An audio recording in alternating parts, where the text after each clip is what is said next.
कहानी है बैलगाड़ी की दौड़ और मौत का साया। हमने पहली बार ट्वाइलाइट फिल्म देखी थी। उस समय हमारे भाई बहनों के बीच ये चर्चा चल रही थी, क्या सच में पिशाच वैम्पायर होते हैं। हमारे पिताजी ने हमारी बातें सुनी और फिर उन्होंने हमें हमारे गांव में घटी एक सच्ची घटना सुनाई। ये केवल कोई कहानी नहीं है, बल्कि एक ऐसा घटनाक्रम है जो कई साल पहले हमारे गांव में हुआ था। हमारा गांव शिंदेवाड़ी, तालुका म्हाडा, जिला सोलापुर में स्थित है। ये एक बहुत ही छोटा गांव है, जहां लगभग 70-80 घरों की विरल बस्ती थी।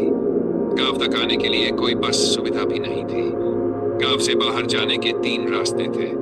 वन पहला 6 किलोमीटर लंबा जो म्हाडा तालुका की ओर जाता था।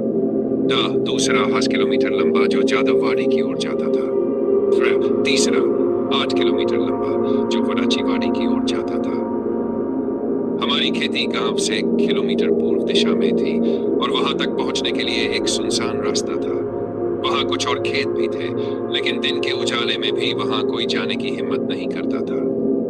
हमारे गांव में कोई नदी नहीं थी। आसपास के लोग कुएं खोदकर खेती किया करते थे, लेकिन समय के साथ कुएं भी सूख गए, जिससे लोग अपने घर छोड़कर चले गए। वे खंडहरनुमा घर अब भी भूतिया दिखाई देते थे। रास्ते में जंगली बबूल के ऊंचे ऊंचे पेड़ थे, जो माहौल को और भी डरावना बना देते थे। अब मैं आपको मुख्य घटना सुनाता हूँ। जब ये घटना हुई तब मेरे पिता लगभग 4 साल के थे। ये बात गांव के कई बुजुर्गों को भी याद है, क्योंकि उन्होंने इसे अपनी आंखों से देखा था। उस समय मनोरंजन के साधन बहुत कम थे। गांव में साइकिल और बैलगाड़ी की दौड़ होती थी। उस साल की बैलगाड़ी दौड़ गांव से शुरू होकर वडाचीवाड़ी तक जाती थी, जिसमें 8 किलोमीटर की दूरी तय करनी थी। दोपहर के लगभग 4 बजे दौड़ शुरू हुई। दौड़ का अंतिम पड़ाव हमारे खेतों के पास था। खेतों से थोड़ा आगे एक घर था, जहां एक अजनबी पति पत्नी का जोड़ा कुछ सालों से रह रहा था। वे गांव वालों से ज्यादा मेल जोल नहीं रखते थे और गांव वाले भी उन्हें नजरअंदाज करते थे। जैसे ही बैलगाड़ियां तेज रफ्तार से दौड़ के अंतिम पड़ाव पर पहुंची, अचानक एक छोटा बच्चा दौड़ते हुए उनके रास्ते में आ गया। बैलगाड़ियों की रफ्तार इतनी तेज थी कि उन्हें तुरंत रोकना मुश्किल था। इससे पहले कि कोई कुछ समझ पाता, उस घर की महिला ने अपनी छत से हाथ बढ़ाया, लेकिन ये कोई साधारण हाथ नहीं था। उसके हाथ अचानक लंबाई में बढ़ने लगे, जैसे किसी क्रेन की भुजा। देखते ही देखते उसके हाथों ने बच्चे को झपटकर हवा में उठा लिया और फिर वे वापस अपनी सामान्य लंबाई में आ गए।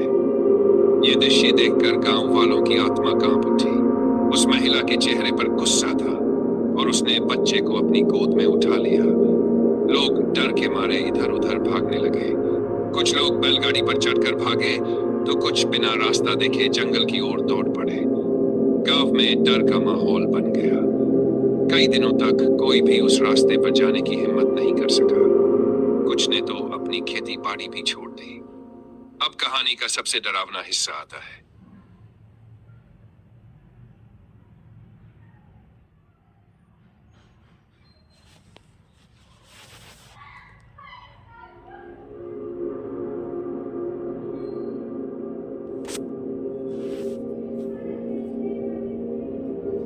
शिंदे नाम के आदमी थे, जो बहुत बहादुर और पहलवान माने जाते थे।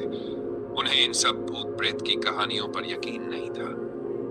उनका खेत उसी सुनसान इलाके में था और वे बिना किसी डर के वहां आते जाते रहते थे। एक दिन उनकी कुएं में लगी मोटर खराब हो गई।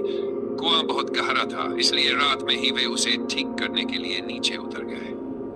जैसे ही वे कुएं में उतरे, उन्हें पैरों में पायल की झंकार और चूड़ियों की खनक सुनाई दी। उन्होंने ऊपर देखा तो वही रहस्यमयी महिला कुएं के किनारे खड़ी थी।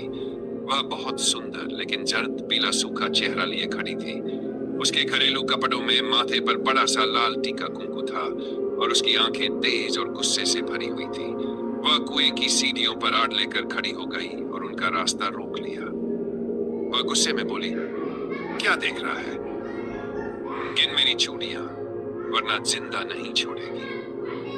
विट्ठल काका बुरी तरह घबरा गए, लेकिन खुद को संभालते हुए उन्होंने उसकी चूड़ियां गिनने का नाटक किया। जैसे जैसे वे गिनते गए, उसके हाथ लंबे होते गए और चूड़ियों की संख्या बढ़ती गई। वह जोर जोर से हंसने लगी। उसकी डरावनी हंसी कुएं में गूंज रही थी। अब विट्ठल काका को समझ आ गया कि अगर वे कुछ नहीं करेंगे तो आज उनकी मौत पक्की है। हिम्मत जुटाकर उन्होंने उसे धक्का दिया और कुएं की सीढ़ियां चढ़ने लगे। महिला पीछे से चिल्लाई, अरे भागता कहाँ है? चूड़ियां गिन, नहीं तो जिंदा नहीं छोड़ेगी। जब काका ने पीछे मुड़कर देखा तो उसने अपने दोनों हाथ आगे बढ़ा दिए और उसके हाथ तेजी से लंबाई में बढ़ने लगे। डर के मारे वे अंधाधुंध भागने लगे। वे किसी तरह गांव में पहुंचे, लेकिन डर और सदमे से बीमार पड़ गए। गांव वालों ने उन्हें सुबह होते ही अस्पताल में भर्ती कराया। इसके बाद किसी ने भी उस रास्ते पर जाने की हिम्मत नहीं की। धीरे धीरे लोगों ने अपनी खेती छोड़ दी